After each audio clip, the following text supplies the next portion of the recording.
Sa isang pagkakataon kung saan ang kawalang katarungan ay naghari, isang dalagang katekista mula sa Pampanga, si Celeste, ang tumindig upang ipagtanggol ang karangalan ng kanyang ama na minaltrato ng mga pulis sa isang checkpoint. Sa pambihirang katapangan, ginawa ni Celeste ang takot na isang malaking aral para sa lahat ng nakasaksi. Ito ang kwento ng tapang at katarungan. Si Celestina Reyes, o mas kilala sa tawag na Ate Celeste, ay isang dalaga na 25 taong gulang mula sa bayan ng Guagua sa Pampanga. Sa kanyang pang-araw-araw na pamumuhay, si Celeste ay kilala bilang isang babaeng simple, magalang at puspos ng mga aral ng simbahan. Madalas siyang nagbibigay ng katekismo sa kanilang parokya, ginagabayan ang mga bata hanggang sa mga matatanda upang maunawaan ng malalim ang mga halaga ng pananampalatayang Kristiyano. Ang kanyang pananamit ay sumasalamin sa kanyang personalidad na mahinhin at simple. Palagi siyang nakasuot ng bestidang lino na mahaba, madalas ay kulay puti o ibang mga kulay pastel, na sumisimbolo sa kalinisan. Pinaparesan niya ito ng isang alampay o tsalina na laging nakasabit sa kanyang balikat, na nagdaragdag ng impresyon ng pagiging mahinahon, ngunit may paninindigan. Ang katauhan ni Celeste ay isang simbolo ng kapayapaan at katahimikan, isang taong iginagalang ng lahat sa kanyang paligid dahil sa kanyang dunong at kabaitan. Ngunit, sa likod ng kanyang kahinahunan, may itinatagong lihim si Celeste na halos walang sinumang nakakaalam. Hindi lamang siya isang babaeng maalam sa banal na kasulatan, kundi nagtataglay din siya ng pambihirang lakas na pisikal. Isang bagay na minana niya mula sa lahi ng kanyang pamilya. Ang kanyang katawan ay mukhang pangkaraniwan, hindi malaki o maskulado. Subalit ang kanyang lakas ay kayang makapagpatulala sa sinuman. Sa kanyang taas na humigit kumulang 5 at katawang proporsyonal, mukha lamang siyang isang ordinaryong dalaga. Ngunit, ang lakas na ito ay hindi isang bagay na kanyang ipinagmamalaki o ipinagyayabang. Sa halip, itinatago ni Celeste ang kakayahang ito at ginagamit lamang sa mga sitwasyong talagang kinakailangan, lalo na kung ang pinag-uusapan ay ang pagprotekta sa mga taong kanyang minamahal. Bilang isang katekista, si Celeste ay laging naninindigan sa mga prinsipyo ng kanyang pananampalataya, itinuturo ang kahalagahan ng katarungan at pagmamahal sa kapwa. Ngunit, mayroon din siyang panig na napakatatag kapag nakakakita ng kawalang katarungan. Ang kapayapaan ng kanyang puso ay nagiging tapang na hindi matitinag kapag ang isang taong mahalaga sa kanya ay minamaliit o tinatrato ng hindi makatarungan. Si Celeste ang larawan ng isang babaeng matatag na hindi lamang nakatuntong sa mga aral ng simbahan, kundi mayroon ding tapang na harapin ang sinumang yumuyurak sa katotohanan. Sa kombinasyon ng kahinahunan, karunungan, at pambihirang lakas, si Ate Celeste ay isang natatanging nilalang, isang babaeng kayang maging tagapagtanggol at gabay para sa mga tao sa kanyang paligid. Isang tanghali na maliwanag ang sikat ng araw, sa ilalim ng asul na kalangitan ng Pampanga, abala si Celeste sa kanyang mga karaniwang gawain sa bahay. Bilang isang debotong Katoliko, palagi niyang pinapanatili ang kalinisan ng kanilang tahanan ng buong puso. Para sa kanya, ang paglilinis ng bahay ay hindi lamang isang pisikal na aktibidad, kundi isang anyo rin ng responsibilidad at debosyon sa Panginoon. Gamit ang maliliksi niyang mga kamay, binubuhat niya ang mga muebles upang alisan ng alikabok, nililinis ang sahig gamit ang bunot hanggang sa kuminis ito, at inaayos ang mga gamit upang ang kanilang bahay ay manatiling komportable at maayos. Ang pawis na dumadaloy sa kanyang noo ay hindi niya kailanman itinuring na pabigat, kundi isang tanda ng katapatan sa pagtupad ng kanyang mga pang-araw-araw na tungkulin. Para kay Celeste, ang kagandahan ng isang malinis na tahanan ay sumasalamin sa kagandahan ng puso, at naniniwala siyang ang kalinisan ay bahagi ng pananampalataya. Sa gitna ng kanyang pagiging abala, maririnig ang malamyos na himig ng mga awiting pansimbahan mula sa isang maliit na radyo sa sulok ng silid. Ang musikang iyon ang kanyang tapat na kasama habang nagtatrabaho. Bawat nota na kanyang naririnig ay tila nagpapakalma sa kanyang puso at nagpapatibay sa kanyang kaluluwa. Paminsan-minsan, hihinto siya sandali, dinadama ang mensahe ng awitin, nilalasap ang mga paalala tungkol sa pasensya, karunungan, at ang kahalagahan ng pagpapasalamat sa buhay. Habang nagpapatuloy sa paggawa, ang kanyang mga labi ay paminsan-minsan sumasabay sa mga salitang kanyang kabisado. At dahil dito, ang kapaligiran sa bahay ay payapa at puno ng biyaya, kahit na siya ay nag-iisa lamang noon. Ang gawaing ito ay hindi isang pambihirang bagay para kay Celeste, kundi bahagi ng pang-araw-araw na buhay na kanyang tinatahak ng mailubos na pasasalamat. Naniniwala siya na bawat gawain, gaano man kaliit, ay maihalaga bilang isang debosyon kung gagawin ng may tamang intensyon. Ang isang malinis na bahay ay hindi lamang nagbibigay ng pisikal na kaginhawaan, kundi lumilikha rin ng isang espiritual na espasyo na naglalapit sa kanya sa Diyos.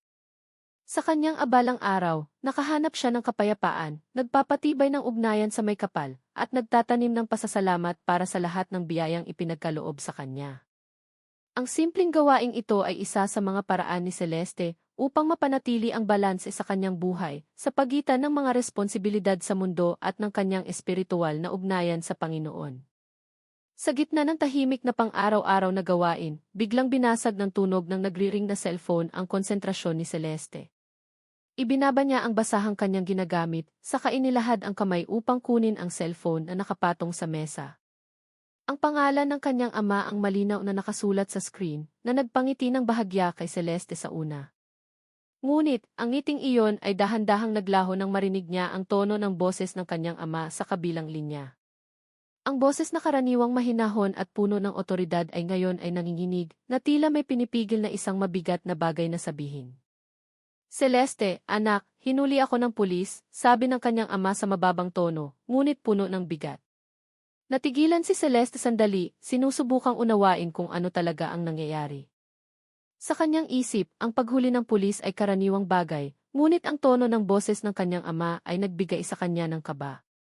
Ngunit, ang sumunod na ikinuwento ng kanyang ama ang nagpadama kay Celeste na tila siya ay binagsakan ng langit at lupa.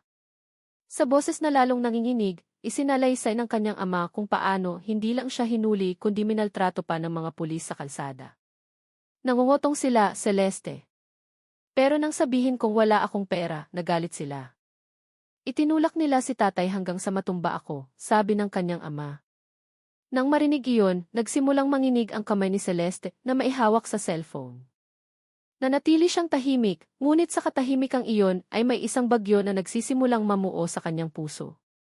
Naiisip niya kung paano bumagsak ang matandang katawan ng kanyang ama sa matigas na aspalto. Kung paano ang kahihiyan at paghamak na naramdaman ng lalaking buong buhay niyang iginalang. Nagsimulang mamuo ang luha sa kanyang mga mata, ngunit pinigilan niya ito. Hindi siya dapat umiyak. Kailangan niyang mag-isip ng malinaw. Huminga ng malalim si Celeste, sinusubukang pakalmahin ang sarili kahit na naninikip ang kanyang dibdib. Pinakinggan niya ang kanyang ama na nagsasalita sa boses na lalong humihina, ipinapahayag ang kalungkutan at pagkadismaya sa hindi makatarungang pagtrato na kanyang natanggap. Hindi agad sumagot si Celeste. Alam niyang sa sandaling iyon, kailangan ng kanyang ama ng suporta, hindi ng labis na emosyon mula sa kanya. Tay, kumalma po kayo. Nandito lang po ako. Nasaan po kayo ngayon? Tanong niya ng marahan, sinusubukang pigilan ang nag-aalab na damdamin sa loob niya. Matapos marinig ang sagot ng kanyang ama, umupo si Celeste sandali at yumuko. Nagdasal siya sa kanyang puso, humihingi ng gabay sa Panginoon. Ang galit at lungkot ay naghalo, ngunit pinili niyang maging matalino. Alam niyang ito ay hindi lamang tungkol sa kanyang pamilya na hinamak, kundi tungkol din sa katotohanan na dapat mananaig. Sa araw na iyon, sa puso ni Celeste, nagsimulang tumubo ang isang matibay na desisyon. Kahit hindi pa niya napagpasyahan ang kanyang susunod na hakbang, alam niyang hindi niya maaaring hayaang mag-alab ang kanyang damdamin ng walang direksyon. Sa pamamagitan ng nanginginig na boses sa kabilang linya ng telepono, ikinuwento ng ama ni Celeste ang lahat ng nangyari. Ikinuwento niya na pinara siya ng mga pulis sa isang checkpoint sa kalsada. Sa simula, akala niya ay isa lamang itong ordinaryong inspeksyon, isang bagay na madalas niyang maranasan sa daan. Ngunit ang katotohanan ng kanyang hinarap ay lubhang naiiba. Ang pulis na pumara sa kanya ay hindi lamang humingi ng mga papeles ng sasakyan, kundi agad na humingi ng pera bilang imulta nang walang malinaw na paliwanag. Ang ama ni Celeste, isang simpleng matandang lalaki, ay sinubukang makipag-usap ng maayos, ipinapaliwanag na wala siyang dalang ganoong kalaking pera. Ngunit ang tugon na kanyang natanggap ay malayo sa pagiging makatao. Ang pulis, sa mayabang na tono, ay patuloy na namilit at nagbanta pa na kukumpiskahin ang kanyang motorsiklo kung hindi siya agad magbabayad. Ang kasukdulan ay nang, walang anumang dahilan, isa sa kanila ang nagtulak sa katawan ng ama ni Celeste hanggang sa ito'y bumagsak sa lupa. Ang matandang katawan ay bumagsak sa aspalto at ang mga tao sa paligid ay nakatingin lamang, walang lakas ng loob na kumilos. Ikinuwento ng ama ni Celeste ang lahat ng may tono ng hiya at pagkadismaya. Hindi lamang niya naramdaman na siya ay tinatrato ng hindi makatarungan, kundi naramdaman din niyang yurakan ang kanyang dignidad sa harap ng publiko. Siya ay isang matandang lalaki na buong buhay na pinangalagaan ang kanyang karangalan, palaging nagsisikap na mamuhay ng tapat at sumunod sa mga alituntunin. Ngunit sa araw na iyon, tinrato siya na parang isang kriminal. Pinakinggan ni Celeste ng mabuti, ngunit ang kanyang puso ay tila pinupukpok sa bawat salitang lumalabas sa bibig ng kanyang ama. Naiisip niya kung gaano kasakit ang katawan ng kanyang ama matapos itulak. Ngunit higit pa roon, naramdaman niya kung gaano kalalim ang sugat sa puso nito. Bilang isang anak, kilalang-kilala niya ang kanyang ama, isang taong laging nagtuturo ng pasensya at pagpapakumbaba. Ngunit sa pagkakataong ito, kahit ang boses ng kanyang ama na karaniwang matatag ay basag, na tila nagpipigil ng luha. Nagsimulang tumulo ang luha ni Celeste nang hindi niya namamalayan. Sinubukan niyang pigilan ang kanyang emosyon, ngunit ang galit, lungkot at pagtutol ay nagkahalo-halo. Paano nangyari ito sa kanyang ama? Isang matandang lalaki na hindi kailanman nanakit ng sinuman ay kailangang dumanas ng ganito kalupit na pagtrato. Ang pakiramdam ng kawalang katarungan ay nag-aapoy sa kanyang puso, ngunit alam niyang kailangan niyang mag-isip ng mahinahon. Hindi niya maaaring hayaang ang galit ang maghari sa kanya, ngunit hindi rin siya maaaring manahimik na lamang. Sa kanyang puso, nagdasal si Celeste sa Diyos, humihingi ng lakas upang harapin ang sitwasyon. Alam niyang ang nangyari sa kanyang ama ay hindi maaaring palampasin. Ang kanyang puso ay nag-aalab, ngunit nanatili siyang nakatayo ng tuwid, batid na ito ay isang pagsubok na kailangan niyang harapin ng may buong tapang at karunungan. Pagkatapos ibaba ang telepono, natigilan si Celeste sandali. Ngunit ang kanyang pananahimik ay hindi dahil sa pag-aalinlangan, kundi dahil inaayos niya ang nagngangalit na emosyon sa kanyang dibdib. Ang kanyang puso ay nag-aalab sa pagitan ng nag-aapoy na galit at malalim na kalungkutan dahil sa hindi makatarungang pagtrato sa kanyang ama. Bilang isang katekista, tinuruan siyang unahin ang mabuting asal na maging mapagpasensya sa bawat pagsubok. Ngunit sa pagkakataong ito, ang hangganan ng kanyang pasensya ay sinubo. Hindi siya papayag, hindi niya hahayaang palampasin ang kalupitan at panghihiya na iyon.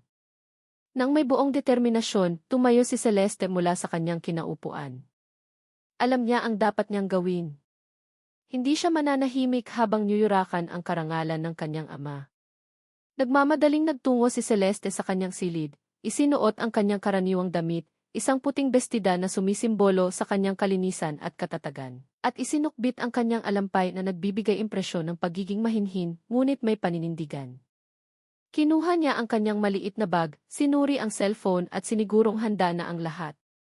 Ang kanyang mga hakbang ay mabilis ngunit sinusukat.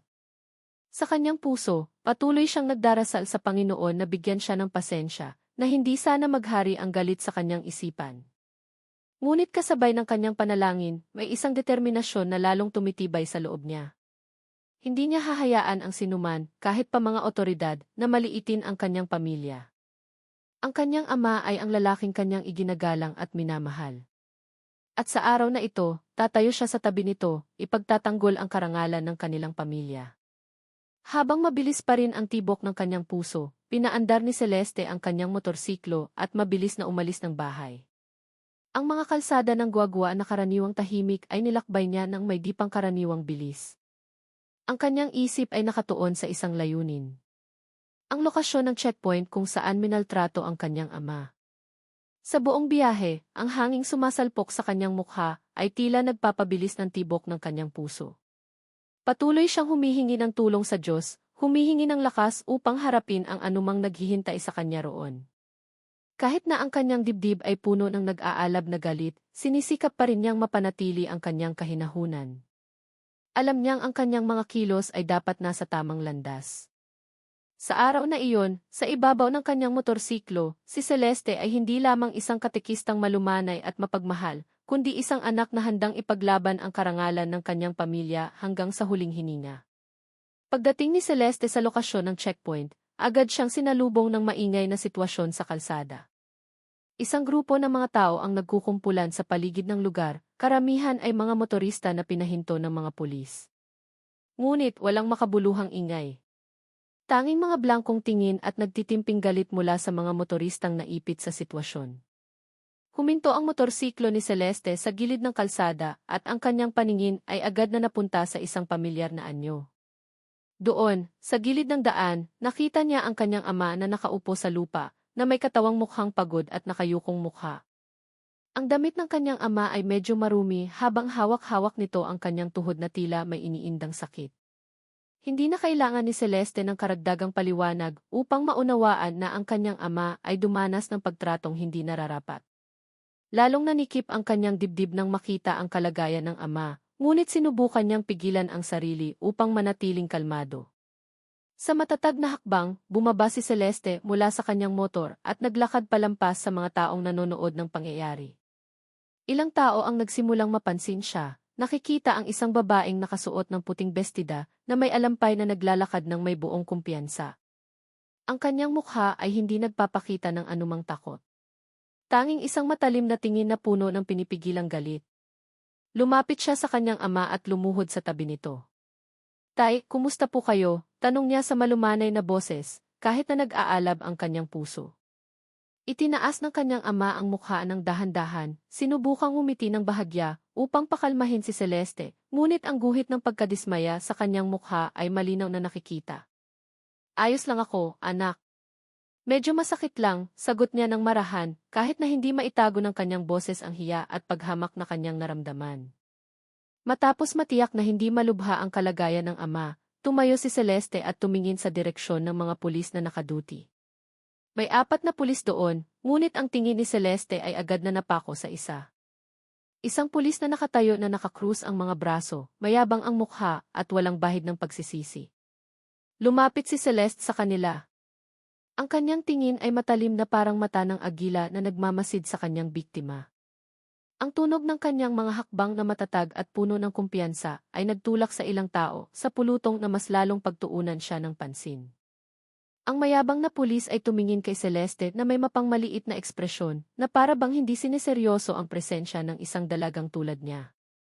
Ngunit walang pakialam si Celeste. Tumayo siya ng tuwid sa kanilang harapan. Ang kanyang katawan ay maliit kumpara sa mga pulis, ngunit ang kanyang tapang ay hindi maaaring baliwalain. Sa boses na matatag at puno ng otoridad, sinabi niya, "Sino sa inyo ang may pananagutan sa ginawa ninyo sa aking ama?" Ang tanong na iyon ay umalingaw sa hangin na parang kulog na bumasag sa katahimikan. Biglang, ang kapaligiran ay naging tahimik at lahat ng mata ay nakatuon kay Celeste, naghihintay kung ano ang susunod na mangyayari. Tumayo si Celeste ng tuwid sa harap ng mga pulis na abala pa rin sa kanilang gawain, na para bang walang mali sa kanilang mga naunang kilos. Ang kanyang mukha na karaniwang mahinahon ay nagpapakita ngayon ng di matitinag na katatagan. Lumapit siya. Tumayo ilang hakbang lamang mula sa pulis na mukhang pinakamayabang. Isang lalaking matipuno na maisuot na birding reflectorized vest na may nakasulat na "Pulis" sa dibdib. Sa boses na kalmado ngunit matatag, sinimula ni Celeste ang usapan. "Gusto kong malaman kung sino sa inyo ang minaltrato ang aking ama kanina. Sino ang nagtulak sa kanya hanggang sa matumba?" Ang kanyang boses ay hindi tumaas, ngunit ang otoridad nito ay nagpatigil sa bulungan ng mga tao at mas seryoso siyang pinanood. Ang mga pulis sa simula ay nagtinginan lamang, sinusubukang baliwalain ang tanong. Ngunit hindi umatras si Celeste. Nanatili siyang matatag, ang kanyang tingin ay matalim na humihingi ng sagot. Isa sa mga pulis na mas maliit ang katawan ay sinubukang sumagot ng kinakabahan, "Ginagampanan lang po namin ang aming tungkulin, ma'am. Kung may tumututol, hindi na po namin iyon problema." Ngunit bago pa niya maituloy, ang mas senior na pulis, ang taong kanina pa may mayabang na tindig, ay sumingit. Sa isang mapanuyang tono, sinabi niya, "Kung hindi ka sang-ayon, magreklamo ka. Trabaho namin ito at wala kang karapatang makialam." Ang pangungusap na iyon ay binitawan na may kasamang mapang-asar na ngiti. Na para bang ang kanyang mga salita ay batas na hindi maaaring questionin. Ang mga manonood sa paligid ay nagsimulang magbulungan, ang ilan ay mukhang nagulat sa tapang ni Celeste. Samantalang ang iba ay tahimik na sumusuporta sa kanya. Ngunit para kay Celeste, ang pangungusap na iyon ay isang direktang insulto, hindi lamang sa kanya, kundi pati na rin sa kanyang ama na ipinahiya. Huminga siya ng malalim, sinusubukang pigilan ang galit na halos sumabog na. Sa halip na magpadala sa mayabang na tono ng pulis, nanatili si Celeste na nakatayo ng tuwid ang ulo. Ang kanyang mga mata ay matalim na nakatitig sa pulis na iyon nang walang bahid ng takot. Ang aking ama ay isang matandang lalaki na hindi kailanman nanggulo. Kaya na dapat nagpoprotekta sa mga mamamayan ang siyang gumagawa sa kanya ng masama. Iyan ba ang tungkulin ninyo? Ang mangikil sa mga maliliit na tao, ang yurakan ang dignidad ng iba, sabi ni Celeste sa tono na hindi na nagtatanong lamang, kundi humihingi ng sagot. Ang pulis ay tila nagulat sandali, ngunit agad niya itong sinubukang itago sa likod ng kanyang mapanuyang ngiti. Huwag mo kaming turuan kung paano magtrabaho, miss. Sino ka ba sa akala mo? Sagot niya sa mapangmaliit na tono. Ngunit hindi umatras si Celeste. Sa matatag na boses, sumagot siya, ako ang anak ng lalaking inyong minaltrato. At ngayon, narito ako hindi para humingi ng awa, kundi para hingin ang katarungan. Ang kanyang boses ay umalinggaw na nagpatindi sa tensyon. Ang mga manonood na kanina itahimik lang ay nagsimulang makaramdam na ang tapang ni Celeste ay nagsisindiri ng apoy sa kanilang mga puso. Habang hinihintay ng lahat ang susunod na mangyayari, wala ni isa sa mga pulis ang makatingin sa kanya ng may buong kumpiyansa. Si Celeste, na karaniwang kilala bilang isang taong mahinahon at puno ng pasensya, ay ngayon ay nakatayo sa gitna ng mga tao na may tinging nagbago at naging matalim. Ang mga mayabang na salita mula sa isa sa mga pulis kanina ay umalinggaw sa kanyang isipan na nagpaabot sa rurok ng galit na matagal na niyang pinipigilan. Sinubukan niyang manatiling kalmado, makipag-usap ng may buong paggalang. Ngunit ang kanyang natanggap ay panghihiya at mapangmaliit na pagtrato lamang. Ang pulis ay hindi man lang nagpakita ng kahit katiting na pagsisisi sa kanilang ginawa sa kanyang ama. Ang puso ni Celeste ay nag-aalab hindi lamang dahil sa ginawa ng pulis sa kanyang ama, kundi dahil sa kawalang katarungan na patuloy na hinahayaang mangyari sa kanyang harapan. Ang pagmamaltrato sa isang matandang lalaki na humihingi lamang ng hustisya ay isang bagay na hindi katanggap-tanggap. Humakbang si Celeste ng dahan-dahan, ngunit ang kanyang mga hakbang ay naglalabas ng isang enerhiya na nag-udyok sa mga tao na maseryosohin siya. Walang anumang salita, lumapit si Celeste sa pulis na pinakamayabang magsalita kanina. Ang pulis na iyon, na malaki ang katawan at nakasuot ng berdeng reflectorized vest, ay nakatayo na nakakrus ang mga braso sa dibdib, na tila hinahamon ang sinumang maglakas loob na lumaban. Ngunit kahit ang kanyang kayabangan ay hindi nakatinag kay Celeste. Sa isang mabilis at tiyak na kilos, inilahad ni Celeste ang kanyang dalawang kamay, hinawakan ang katawan ng pulis ng mailakas na hindi niya kailanman ipinakita noon. Sa loob lamang ng ilang segundo, ang pulis ay naiangat mula sa lupa. Ang kanyang katawan ay lumutang sa hangin na ang dalawang paa ay hindi na sumasayad sa lupa. Si Celeste, isang dalagang may pangkaraniwang pangangatawan, ay ngayon hawak ang katawan ng pulis gamit ang kanyang dalawang kamay, itinaas ito ng mataas sa ibabaw ng kanyang ulo. Lahat ng tao sa lugar, kabilang ang iba pang mga pulis, ay natigilan sa pagkabigla. Walang sinuman ang nag-akala na si Celeste, na sa simula ay mukha lamang isang malumanay na katekista, ay mayroong pambihirang pisikal na lakas. Ang mga tao ay nagsimulang mag-ingay. Ilan sa kanila ay sumigaw sa hindi paniniwala. Samantalang ang iba ay nakatingin lamang na nakanganga. Maging ang pulis na buhat-buhat ni Celeste ay nagpupumiglas lamang ng walang magawa. Ang kanyang mukha ay namutla dahil hindi niya inasahan na mapapasok sa ganitong sitwasyon. Ang kanyang mga kasamahan ay tila tuliro, hindi alam ang gagawin. Ngunit ang mga mata ni Celeste ay nanatiling nakatingin ng diretsyo, matalim at puno ng galit. Wala siyang sinabi, ngunit ang kanyang kilos ay sapat na upang magpadala ng isang malinaw na mensahe. Hindi siya mananahimik kapag ang kanyang pamilya ay tinatrato ng hindi makatarungan. Ibinaba ni Celeste ang pulis sa lupa ng may diin, ngunit hindi hanggang sa masaktan. Ngayon, alam niya na ang pakiramdam ng minamaliit, sabi niya sa malamig na boses, ngunit puno ng otoridad. Isang katahimikan ang bumalot sa lugar. Walang sinumang nangahas magsalita dahil ang kanilang nasaksihan ay isang bagay na hindi nila kailanman naisip na mangyayari. Sa araw na iyon, lahat ng naroroon ay natuto ng isang bagay. Sa likod ng kanyang kahinahunan, si Celeste ay isang taong hindi dapat maliitin. Ang babaeng mukhang pangkaraniwan ay nagtatago pala ng lakas na hindi lamang pisikal, kundi pati na rin ang pambihirang tapang. Nang bumagsak ang katawan ng pulis pabalik sa lupa, lahat ng mata ay nakatuon kay Celeste. Ang pulis na kanina ibinuhat ng dalawang kamay ni Celeste ay nakatayo lamang na tulala. Ang kanyang mukha ay namutla na parang nawala ang lahat ng tapang na ipinakita niya kanina. Ang kanyang matipunong katawan ngayon ay mukhang mahina at nagsimulang dumaloy ang malamig na pawis sa kanyang noo. Hindi na siya nagpakita ng kayabangan, ni hindi man lang nangahas na tumingin ng diretsyo kay Celeste. Samantala, ang kanyang mga kasamahan ay nanatili sa kanilang mga kinatatayuan, litong-lito at hindi alam ang gagawin.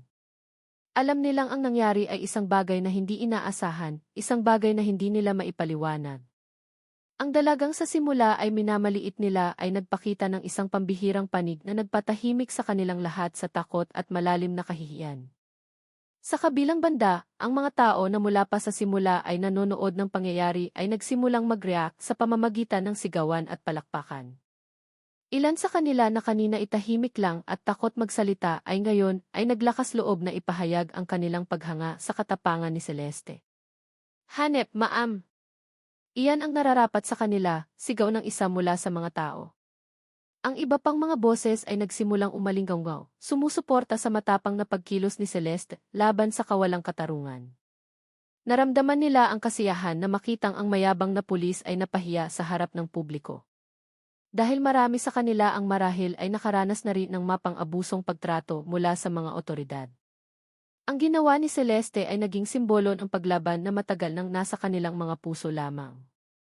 Ilan sa kanila ay naglabas pa ng kanilang mga cellphone, kinukunan ng video ang bawat segundo ng pangyayari. Sa loob lamang ng ilang minuto, ang mga video ay nagsimulang kumalat sa social media, naging tahimik na saksi sa katapangan ng isang dalaga sa pagtatanggol sa kanyang pamilya. Ang reaksyon ng mga taong ito ay nagpabago ng husto sa kapaligiran. Ang dating puno ng tensyon at takot ay napalitan ng diwa ng katapangan at pag-asa. Ang mga dating pasibong manonood ay ngayon ay naging inspirasyon sa lakas at tapang ni Celeste. Ngunit sa gitna ng sigawan at suportang lalong lumalakas, nanatiling nakatayo si Celeste ng mahinahon. Hindi niya tinugunan ang mga sigawan ng ngiti o pagmamalaki. Ang kanyang mukha ay nanatiling seryoso. Ang kanyang tingin ay nakatuon pa rin sa mga pulis na nakatayo't tahimik. Para kay Celeste, hindi ito tungkol sa pagpapatunay ng kanyang lakas o pagkuha ng papuri. Ito ay tungkol sa pagtataguyod ng katarungan at pagtatanggol sa karangalan ng kanyang pamilya. Lumingon siya sa kanyang ama na nakaupo pa rin sa gilid ng daan, tinitiyak na nakikita nito na hindi siya nag-iisa. Sa araw na iyon, si Celeste ay hindi lamang naging isang anak, kundi naging simbolo rin ng katapangan para sa mga nakasaksi ng kawalang katarungan sa kanilang harapan. Pagkatapos ng kahiyahiyang insidente, nagbago ang kapaligiran sa checkpoint. Ang mga pulis na kanina ay mayabang ay ngayon ay mukhang alanganin at kinakabahan. Ang pulis na binuhat ni Celeste ay nakatayo ng nakayuko. Ang kanyang mukha ay maputla, nawala ang tapang na ipinakita niya ng may kayabangan. Ang kanyang mga kasamahan ay hindi rin nangahas magsalita, nagtitinginan na lamang, umaasang may isang maglalakas loob na kontrolin ang sitwasyon. Ngunit walang sinumang nangahas na hamunin ang matalim na tingin ni Celeste. Ilang tao sa pulutong ang nagsimulang sumigaw para sa katarungan, buong pusong sumusuporta kay Celeste. Ang pressure mula sa boses ng mga tao at ang tingin na puno ng tapang mula kay Celeste ay sa wakas ay pumilit sa mga pulis na umatras mula sa kanilang kayabangan. Sa nanginginig na boses, isa sa kanila, ang senior na pulis na kanina'y abusado, ang nagsalita. "Kami. Humihingi kami ng paumanhin," sabi niya ng marahan, halos hindi marinig. Ngunit ang mga salitang iyon ay sapat na upang patahimikin ang kapaligiran. Ipinagpatuloy ng pulis sa mas malinaw na tono, kahit na halatang nilalabanan niya ang kahihiyan. "Humihingi kami ng paumanhin sa ginawa namin sa inyong ama. Nagkamali kami.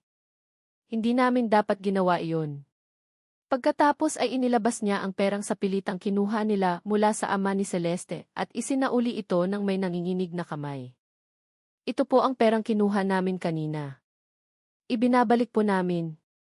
Sabi niya habang nakayuko, hindi nangangahas tumingin ang diretsyo kay Celeste o sa kanyang ama. Ang ama ni Celeste, na nakaupo pa rin sa gilid ng daan, ay tinanggap ang pera na may mukhang puno ng ginhawa. Wala siyang sinabi, ngunit sa kanyang mga mata ay makikita ang pagmamalaki para kay Celeste na nagtanggol sa kanyang karangalan. Samantala, si Celeste ay nanatiling nakatayo ng tuwid ng walang labis na emosyon. Hindi niya sinagot ang paghingi ng tawad ng galit, kundi ng katatagan na nagpadama sa lahat ng kanyang otoridad. Matapos matiyak na naisauli ang pera at humingi ng tawad ang mga pulis, ginamit ni Celeste ang pagkakataon upang magbigay ng isang aral na hindi nila malilimutan. Sa malakas ngunit may otoridad na boses, sinabi niya, "Tandaan ninyo, kayo ang tagapagtanggol ng mamamayan. Ang unipormeng suot ninyo ay simbolo ng katarungan, hindi kasangkapan para mang-api ng mga maliliit na tao. Huwag na ninyo kailanman gagamitin ang inyong kapangyarihan para ipahiya o kikilan ang mga taong walang kalaban-laban. Ang tungkulin ninyo ay ipatupad ang batas ng makatarungan, hindi abusuhin ito para sa pansariling interes." Ang kanyang mga salita ay umalingaw-ngaw na nagpatahimik sa lahat, kabilang na ang mga mamamayan. Ang mga pulis ay tumango lamang, hindi makasagot ng kahit isang salita. Ang pangyayaring iyon ay naging isang malaking aral hindi lamang para sa mga pulis na nakaduty, kundi para na rin sa lahat ng nakasaksi. Sa araw na iyon, hindi lamang ipinagtanggol ni Celeste ang karangalan ng kanyang pamilya, kundi itinaguyod din ang katotohanang matagal nang hinihintay ng marami. Sa kanyang matatag ngunit may karunungang kilos, iniwan niya ang lugar ng may taas noong pag-alis, naging simbolo ng katapangan at katarungan para sa lahat ng naroroon.